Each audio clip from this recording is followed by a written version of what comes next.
وَمَا لَكُمْ أَلَّا تُنْفِقُوا فِي سَبِيلِ اللَّهِ، اور تمہیں کیا ہوا ہے کہ تم اللہ کی راہ میں خرچ نہیں کرتے. وَلِلَّهِ مِيرَاثُ السَّمَاوَاتِ وَالْأَرْضِ، حالانکہ زمین و آسمان کا تو وارث اللہ ہے.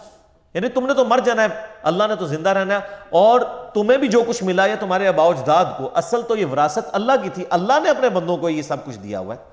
جب اللہ کے مال ہی میں سے اللہ مانگتا ہے تو تم دیتے نہیں ہو.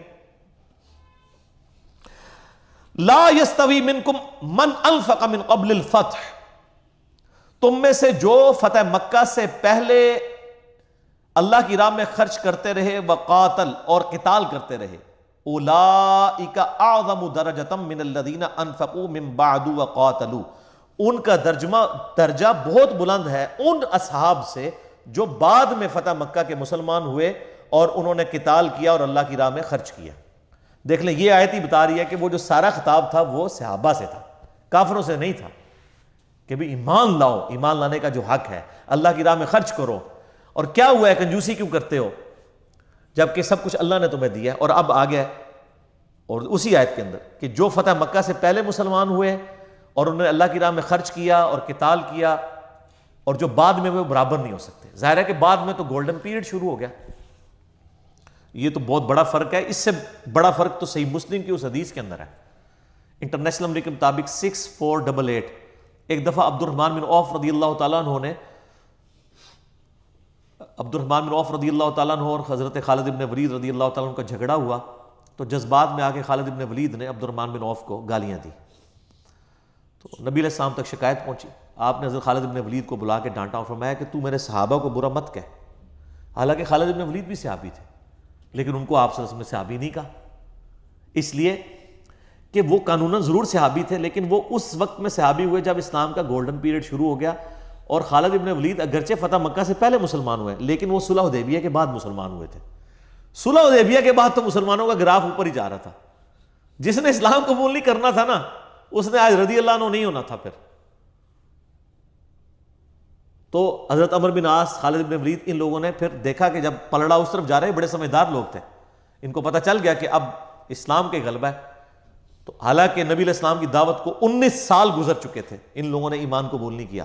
19 سال کے بعد ایمان قبول کر لیا، اور آج دیکھیں ہم بھی رضی اللہ عنہ کہتے ہیں ان کو، ان سے محبت کرتے ہیں. اور بعد میں جو اللہ تعالیٰ نے ان کے ذریعے اتنی بڑی خدمات لی، یعنی رومن اور پرشین امپائر کے اوپر مسلط کر دیا حضرت خالد بن ولید رضی اللہ تعالیٰ عنہ کو، وہ عمر سیریز کے اندر آپ دیکھ لیں. تو یہ اللہ تعالیٰ کی رحمت تھی. یعنی یہ بھی فرق موجود ہے کہ، اور پھر آپ نے اس وقت فرمایا تھا کہ خالد اگر اب تم احد پہاڑ کے برابر سونا بھی خیرات کر دو نا، تو میرے اصحاب میں سے جس نے ایک مد گندم خیرات کی ہے نا 600 گرام، اس کے آدھ کو بھی نہیں، یعنی 300 گرام کو بھی، ایک پاؤں گندم کے برابر بھی نہیں پہنچ سکتے تم اگر احد پہاڑ کے برابر بھی سونا خیرات کر دو. یہ وہ حدیث ہے جو ہمارے اہل سنت میں بریلوی، دیوبندی، اہل حدیث تینوں کے علماء اور بزرگ دو نمبری کرتے ہوئے آدھی حدیث بیان کرتے ہیں. میرے صحابہ کو برا مت کہو، اگر تم میں سے کوئی احد پہاڑ کے برابر سونا بھی خیرات کر دے تو ان کے ایک بدھ کو نہیں پہنچ سکتا. پچھلا پورشن بیان ہی نہیں کرتے. وہ کیوں نہیں بیان کرتے؟ اس لیے کہ ان کو پتہ ہے کہ حضرت معاویہ کے دور میں حضرت علی پہ ممبروں پہ سب و شتم ہوتا تھا، تو کسی کے دماغ میں یہ بات ہی نہ آ جائے کہ یار یہ تو اولین صحابہ کو ہی کہا گیا تھا کہ میرے سینئر صحابہ کو گالی نہیں نکالنی ہے. کہ خالد بن ولید جو فتح مکہ سے پہلے مسلمان ہوئے ہیں، ان کی گالی عبد الرحمن بن عوف کے حق میں برداشت نہیں ہو رہی. تو جو معافی مانگ کے طلقاء ہیں فتح مکہ پہ مسلمان ہوئے ہیں، حضرت معاویہ اور ابو سفیان رضی اللہ عنہما، وہ اگر مولا علی پر لعنت کروائیں تو آپ امیجن کر سکتے ہیں عبد الرحمن بن عوف کا کیا مرتبہ ہے حضرت علی کے مقابلے پر. تو انہوں نے آدھی حدیث میرے سے، اور پھر ہمیں سنا رہے ہوتے ہیں اوہ اپنے بابیاں نو سناؤ.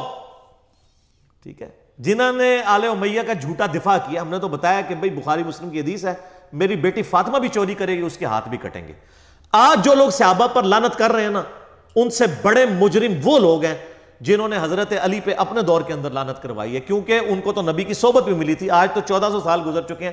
آج کے کمزور مسلمان کو آپ بینیفٹ آف ڈاؤٹ دے سکتے ہیں کہ اس کو پتہ نہیں، اس تک تو جو ٹوٹا پھوٹا دین پہنچا اس نے یہی سمجھا کہ یہ اصحاب جو ہیں وہ اہل بیت کے دشمن تھے. لیکن جنہوں نے نبی الاسلام کا مبارک زمانہ پایا، اس کے باوجود حضرت علی کے ساتھ زیادتیاں کی ہیں، وہ اللہ کے سامنے کیا آرگومنٹ کریں گے؟ ٹھیک ہے، تو یہ بینچ مارک، اس میں میرا مسئلہ نمبر 96 آپ دیکھ لیں، عظمت صحابہ، رد المنافقین اور سنی شیعہ کے اختلاف کا تحقیقی جائزہ۔ میں نے ڈیٹیل سے پھر اس کے اوپر ڈسکشن کی ہے، اور اس حدیث کے اوپر بھی جو بخاری مسلم دونوں میں ہے کہ قیامت الدین میرے حوض کوثر پہ کچھ میرے صحابہ لائے جائیں گے، میں ان کو پہچانتا ہوں گا، جب میں حوض کوثر سے پلانے لگوں گا تو فرشتے ان کے اور میرے درمیان آڑ کھڑی کر دیں گے اور کہیں گے اے اللہ کے نبی، آپ کی وفات کے بعد انہوں نے دین کو بدل دیا تھا اور دین سے الٹے قدم پھر گئے تھے، اور میں کہوں گا اصحابی اصحابی، یہ تو میرے صحابہ ہیں۔ اور جب یہ پتہ چلے گا پھر آپ فرمائیں گے سحقن سحقن لمن غیر بعدی، سحقن سحقن لمن بدل بعدی، ان پر پھٹکار ہو جنہوں نے میرے بعد میرے دین کو بدل دیا، ان پر پھٹکار ہو جنہوں نے میرے بعد میرے دین کے اندر بدعت کو جاری کیا۔ یہ حدیث بخاری اور مسلم دونوں میں ہے، اور عبداللہ ابن ابی ملیکہ تابعی جب یہ حدیث بیان کیا کرتے تھے نا تو اینڈ پہ دعا کیا کرتے تھے، بخاری مسلم کے الفاظ ہیں، اے اللہ ہم تجھ سے دعا کرتے ہیں کہ تیرے نبی کی وفات کے بعد ان کے دین سے الٹے قدم نہ پھریں، اور ہم بھی دعا کرتے ہیں کہ اے اللہ اللہم من احییتہ منا فاحیہ علی الاسلام ومن توفیتہ منا فتوفہ علی الایمان، آمین۔ وَكُلًّا وَعَدَ اللَّهُ الْحُسْنَى، لیکن نبی کی صحبت کی برکت سے الٹیمیٹلی اللہ تعالیٰ نے سب کے ساتھ اچھا وعدہ کیا ہوا ہے، یعنی نبی علیہ السلام کے اوپر جو اصحاب چاہے بالکل اینڈ پہ بھی ایمان لے کر آئے، بشرطے کہ وہ مرتے دم تک ایمان پر قائم رہے، ان کی کمزوریوں سے اللہ تعالیٰ درگزر فرما کے الٹیمیٹلی ان کے لیے اچھا انجام کرے گا، جنت والا۔ اور یہ صرف صحابہ کی خصوصیت نہیں ہے، بلکہ پوری امت میں جس نے بھی مرتے دم تک ایمان پر قائم رہا اس کے لیے اچھا وعدہ ہے۔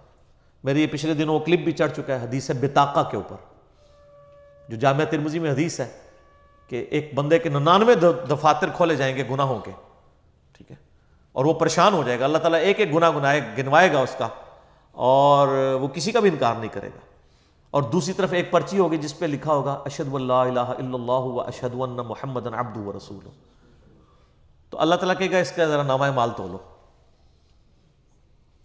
وہ کہے گا یا اللہ یہ پرچی کیا کرے گی؟ اللہ تعالیٰ فرمائے گا دیکھو نا کیا کرتی ہے پرچی، اللہ کے نام سے کوئی بھاری ہو سکتا ہے؟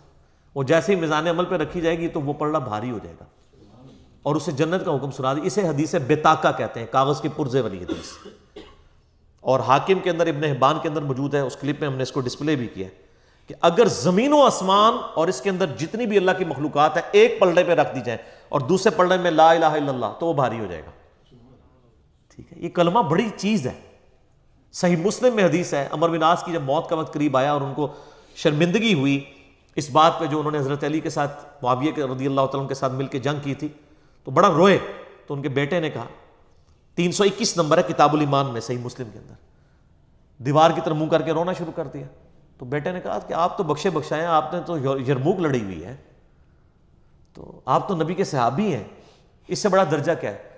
تو یہ بڑی رکت انگیز حدیث ہے، میرا یوٹیوب پہ ایک کلپ بھی ہے، عمر بن عاص کی موت کے وقت گفتگو، سر وہ اشک بار آنکھوں سے پڑھنے والی گفتگو ہے، میں نے کربلا والے ریسرچ پیپر میں بھی ڈالی ہے۔ تو اس میں ایک الفاظ یہ ہے کہ وہ کہتے ہیں کہ صحابی ہونا کوئی بڑی فضیلت نہیں ہے، اصل فضیلت ہے لا الہ الا اللہ محمد رسول اللہ کا اقرار کرنا، ہم اس سے بڑی فضیلت کسی کو نہیں مانتے۔ یعنی وہ صحابی ہونے کو بھی دوسرے، ظاہر صحابی وہی ہوگا نا جو کلمہ پڑھے، بڑی فضیلت یعنی اب میں اگر آپ سے پوچھوں کہ بڑی فضیلت جو ہے وہ آپ کے لیے مسلمان ہونا ہے یا نبی علیہ السلام کا امتی ہونا ہے؟ مسلمان ہونا، ورنہ امتی تو جارج بش بھی ہے، مر گئے، اور ٹرمپ بھی ہے، امت دعوت تو ہے نا، یہ امتی ہونا تو کوئی فضیلت نہیں ہے جب تک آپ کلمہ پڑھ کے اقرار نہ کر لیں، تو یہ بڑی فضیلت ہے۔ واللہ بما تعملون خبیر، اللہ تعالی خوب جاننے والا ہے جو کچھ تم کر رہے ہو۔ من ذا الذی یقرض اللہ قرضا حسنا، کون ہے جو اپنے مال میں سے اللہ کو قرض حسنا دے؟ ہائے ہائے، دیکھیں اللہ تعالیٰ دیا اس نے ہوا ہے اور پھر مجھے کہہ رہے کہ مجھے قرض دے دو، حالانکہ دیا ہم خود مقروض ہیں۔ یہ قرض اللہ تعالیٰ کہتا ہے مجھے جو اللہ کی راہ میں خرچ کرتا ہے نا، اللہ تعالیٰ کہتا ہے میں اس کا مقروض ہوں، اسے قیامت دن 700 گنا تک کر کے، وہ سورہ بقرہ میں آتا ہے، لوٹاؤں گا۔ جو کچھ اللہ کی راہ میں خرچ کریں اللہ کے ڈیوائن بینک میں سٹور ہو رہا ہے، تو اللہ کے مال میں سے اللہ کی راہ میں خرچ کریں تو اللہ تعالیٰ کہتا ہے کہ میں مقروض ہوں تمہارا، اتنا قدردان ہے خدا۔ ہائے ہائے،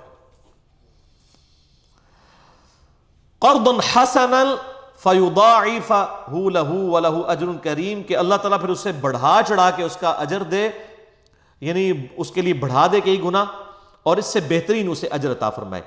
یوم تری المؤمنین والمؤمنات، اس قیامت کے دن تم دیکھو گے مومنین مردوں اور عورتوں کو، یسعی نورہم بین ایدیہم وبایمانہم، ان کے ایمان کا نور ان کے آگے آگے بھی روشن ہوگا اور دائیں جانب پہ. سر یہ بڑا کرٹیکل ایشو ہے. یہاں پہ اب پل صراط کا بھی ذکر آئے گا، چونکہ قیامت کا دن جو ہے وہ روشن نہیں ہے، اندھیرے کا دن ہے، بالکل گھپ اندھیرا. سوائے اہل ایمان کو اللہ تعالیٰ ایک ٹارچ دے گا، یعنی ٹارچ ان کو فزیکلی ٹارچ نہیں ہوگی لیکن ان کے ایمان کی وجہ سے ان کے سامنے بھی روشنی ہوگی، ان کے دائیں بھی نشانی ہوگی. اس گھپ اندھیرے میں تو کوئی ایک قدم بھی آگے نہیں چل سکے گا.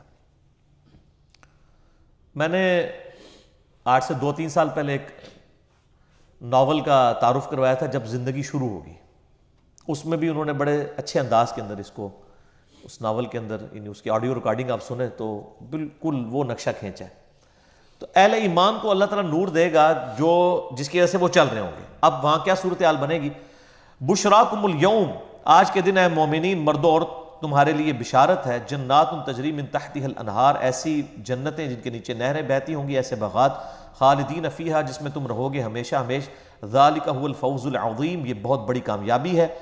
یوم یقول المنافقون والمنافقات، اس دن منافق مرد اور منافق عورتیں کہیں گے للذین آمنوا، اہل ایمان سے. اب منافق وہ ہیں جو دنیا میں کلمہ گو تھے، اندر سے منافق تھے. آج تو ہم فیصلہ نہیں کر سکتے، اللہ وحی کے ذریعے نبیوں کو بتاتا تھا، نمازیں انہوں نے بھی پڑھی ہوں گی، کٹھے ہی ہوں گے. اب ان کے پاس تو نور نہیں ہوگا، تو جن کے پاس نور ہوگا وہ اہل ایمان نور والوں سے کہیں گے بھئی ہم بھی تمہارے ساتھ ہی تھے دنیا میں، ہمیں اپنے نور میں سے کچھ دے دو نا کہ ہم بھی اس کی روشنی میں چلیں، ہمیں تو کچھ نظر نہیں آ رہا. ہائے ہائے.